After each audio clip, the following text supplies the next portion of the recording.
Hi there, welcome back to Joe's Home Flavors. I'm Joel Silva, and today I'm going to teach you how to prepare and serve brown crab.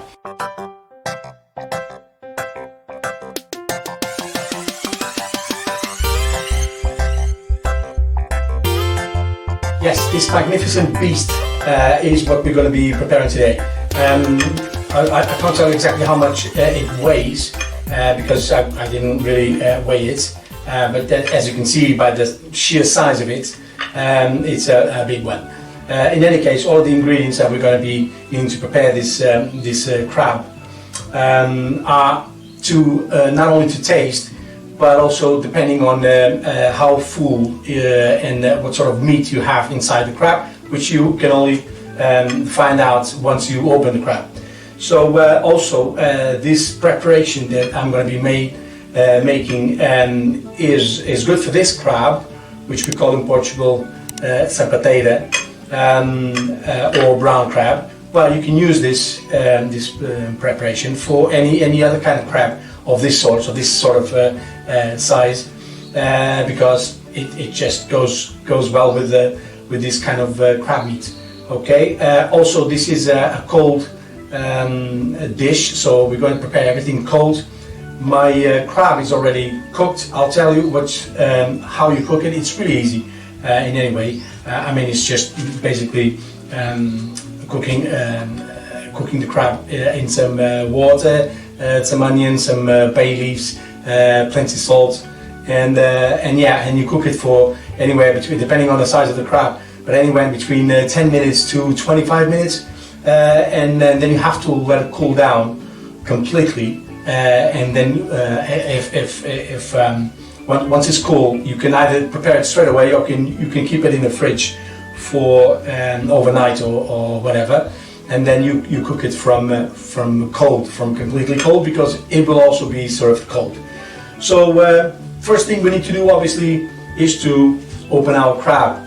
I'm going to show you how I open my crab, and I'm going to have some tools on my side, just to show you what you do, but mostly you use your hands. I'm also going to use this plate for my shells. So the first thing you need to get rid of, and when I say get rid of, I mean reserve, it's the legs. So you take the pincers out like that, and you should reserve them, because we're going to work with them at some point as well. Now, this bit, you can get your knife in there, and it will come right off like that. And now we have plenty of meat going inside that crab, which we're going to address in a second. Everything else, all the meat from the center of the crab and everything else we're going to use as well, and just on different sort of way. So first and foremost, we need to get all that meat onto a bowl where we're going to work the crab. Okay, so I have my bowl here, and now I'm going to scoop out all this yumminess onto my bowl here, and we're going to save this shell, because we're going to use this shell as well to serve it. So if you need a small sort of spoon to do this, by all means, whichever works for you. But we need to get all this meat out, and now we're going to get this bit inside like that. You just press with your thumb, and it will immediately release it. And as you can see, it's full of meat as well. So take all that meat in there. There's no better tool than your hands, because you can feel what's meat and what's bones and whatnot. Okay, so like that. And it's pretty much clean. So now we need to take this and we need to wash it and scrub it and stuff, and then clean it thoroughly, because we're going to use this as a serving dish. Okay, now on our center here, again, we need to use our fingers and try to push out all that meat, because obviously we're going to use that as well. And these are now the legs. So the legs, you take them out like this. So we got the pincers there, now legs, and same on this side, like that. And then if you feel that there's any meat that you can take out, for example, see, if you get your fingers in there, and you can get meat out. This process, if you're not used to this, it might look a little bit disgusting, but the smell is beautiful. And this is cooked crab, so there's nothing weird about it. Okay, but yeah, just open that, and there's plenty of meat still there. And then just take the bones out. If you're doing or planning on doing after this, say for example seafood soup or salad, especially soup or stew, I meant, you can use these all these bits and pieces that we're not going to use. You can use these to cook them into a broth, or cook them through to get this nata broth, to get this stock, which you then use as a base for your soup. Right, so we have our crab meat here. We're going to mash it a little bit onto in a way that we can then add the rest of the ingredients. Just mash it with a spoon. We don't use a food processor for this. We want texture when we're serving this and eating this. Okay, we need to feel that crab meat in our tonsils. Okay, so now that it's a bit pressed down, basically, we're going to start adding our stuff. So what we have here is hard-boiled egg, which I have grated on a cheese grater. I have, in my case, I have a couple of eggs here, just 2 eggs. But obviously, like I said, it depends on the size of your crab. It depends on how much you want to use. Yeah. So this is pickled pickles. So gherkins, pickled gherkins. That's what I'm going for. And then we have some mayo. We have some mustard. We have also some breadcrumbs to thicken the sauce a little bit, and we have beer like lager, which we're going to use a little bit as well. And obviously we're going to finish with a few fresh herbs, and we're going to use some salt and pepper as well. Right, so the first thing that we add here is the mayo, or this is the way I do it. So a little bit of mayo. So I'm using about 3 teaspoons of mayo. I'm going to mix that in. Now we're going to add our gherkins. I like this one here so you can see what a gherkin looks like. In Portugal we use other kinds of pickles, because our traditional pickles are cauliflower, carrots, also gherkins, and small onions like scallions, like really tiny scallions. The whole thing comes in a bunch, and we normally use all of them. Here I'm only using this sort of thing. Okay, so I'm using, this is, again, it's to taste. I'm using about 3 or 4 teaspoons for now, and then obviously we're going to try this as we go and see what we're looking for in terms of flavor and in terms of texture as well. Sorry about the noise of the spoon. Right, now we're going to add our eggs. Again, I'm going to add not all of it, just this is 2 eggs, and I'm going to add like maybe 1 egg. I'm going to use it all, but just not now. So I'm going to use, I left a little bit behind because I'm going to use some of that as well. So incorporate that in.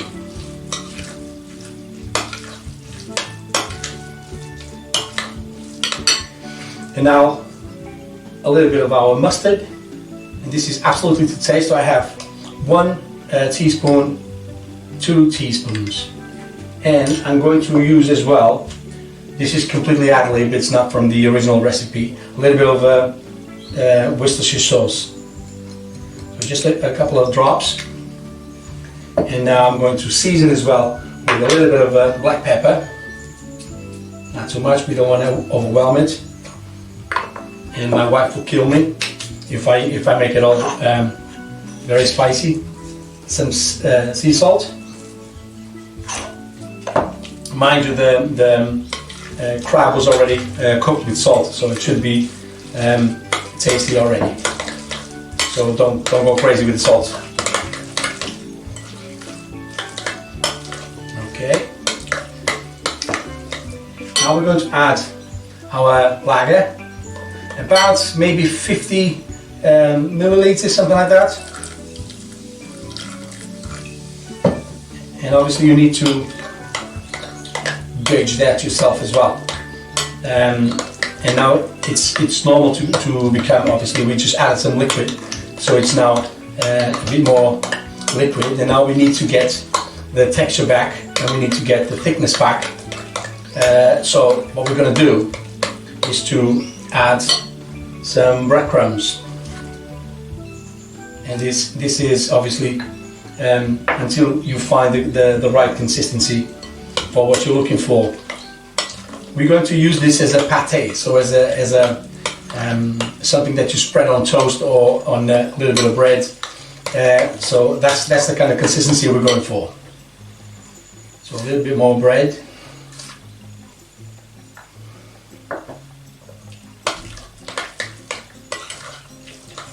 Yeah, and it's now back to the consistency that we begin with. Okay. Now I need to try and see if this is open. So I'm going to try a little bit.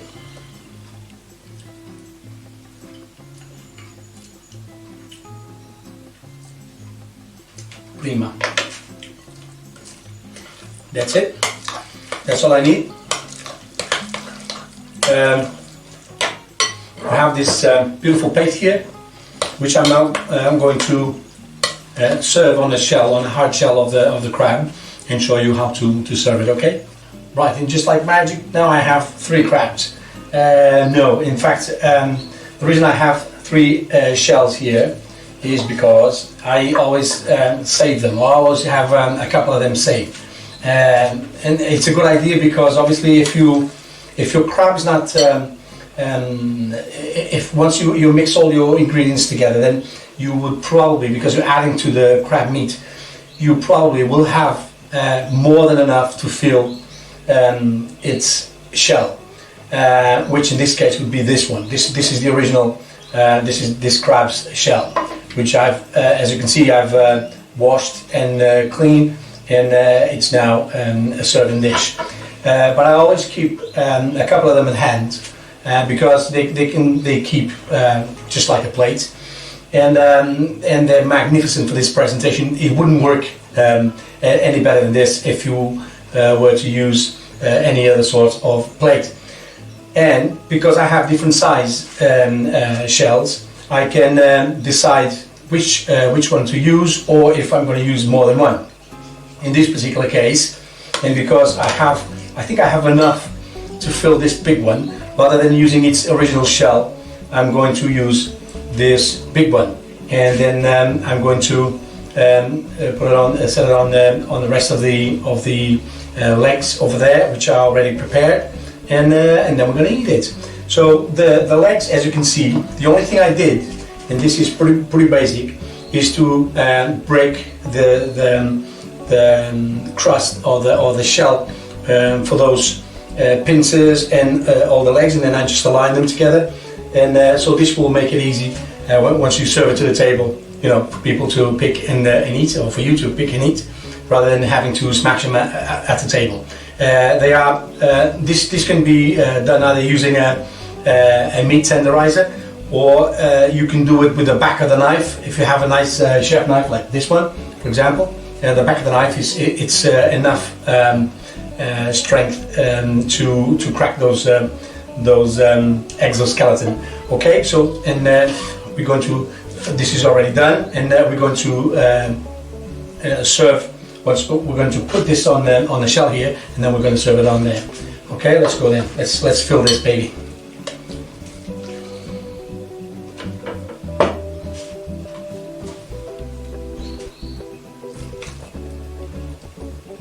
So now we have the crab meat already inside the shell, and what we're going to do now in terms of finishing is, remember that egg that I didn't use? Well, you can use it now. Just get it on, say, on the side here, and then on the other side as well.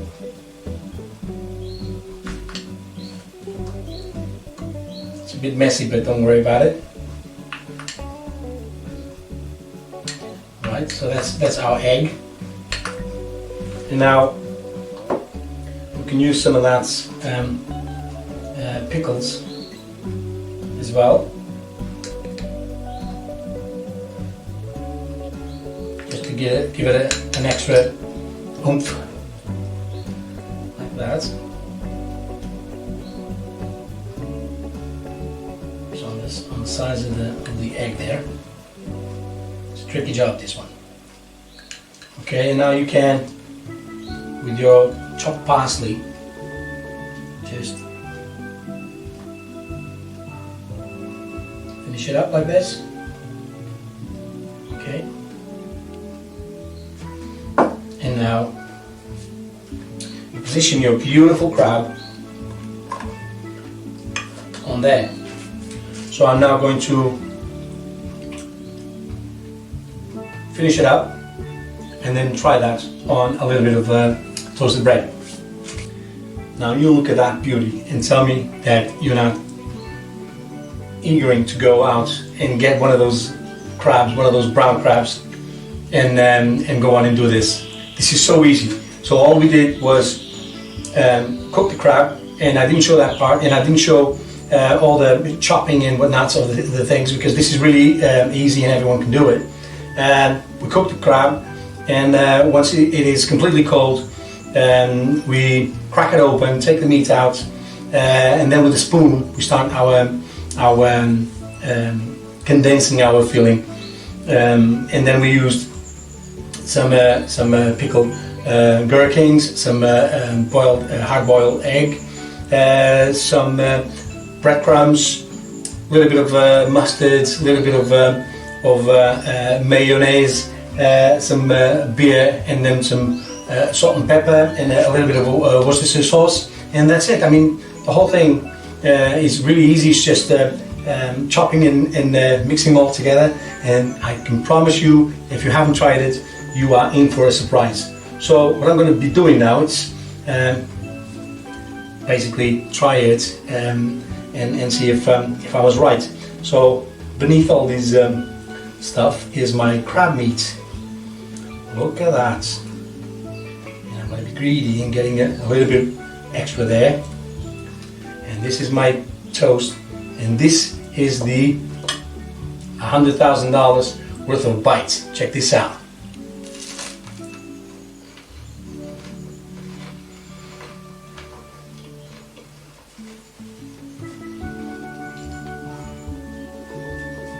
Ecstasy. And of course I have the rest of the beer to throw it down with.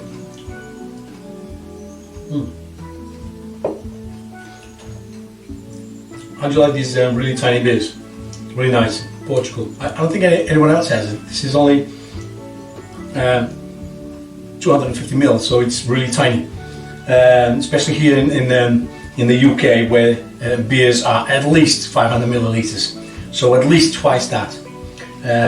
But a pint is even more than that. Anyway, going back to our crab here, it's absolutely delicious. This is a summer food, but you can have it all year round. It's summer because it's normally served fresh and cold, like fridge cold, and it's so nice. You can just have your beers, sit on a terrace outside, catch some rays of sun, and crack on with it. And it's not even that expensive. I mean, this is, even though it's seafood, it's not that expensive, and you can everything else you have around the house, I'm sure. So crack on with it, enjoy it, and I hope you have enjoyed it. And if you have, give me a thumbs up, follow the channel, and tell all your friends, hey, check out this guy's channel, because you know I'm here putting all the work, and I wouldn't mind getting notice from everyone out there. So give me a hand, give me a hand here, and share my channel and share my videos with your friends and family. And I promise I'll keep coming back with some nice recipes as well. Thank you very much for watching this one, and I'll see you on the next one.